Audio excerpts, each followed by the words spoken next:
Matthieu 5,6 « Heureux ceux qui ont faim et soif de la justice, car ils seront rassasiés. » Les injustices humaines sont cause de grandes souffrances morales parmi les hommes. Mais Dieu, portant un amour extraordinaire envers les enfants qu'il a lui-même engendré par Jésus-Christ, un amour tellement spécial et extraordinaire, ne peut pas souffrir que l'injustice règne à toujours à leur égard. Dieu tirera vengeance de tout persécuteur, de tout profanateur de la foi et de tout calomniateur de ses enfants.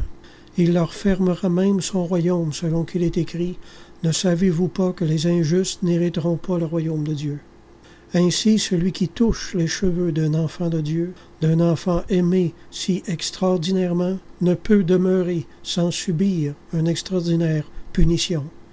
Il châtiera pour nous, en cette vie, ceux qui nous tourmentent et qui ne se repentent pas. Et il témoignera ainsi de son amour pour nous à la face du monde. À moins que l'enfant de Dieu ne se décide à intercéder pour ses coupables, une colère ardente pèse sur la tête de ses ennemis. S'il ne prie pas pour eux, Dieu les vengera par de graves malheurs.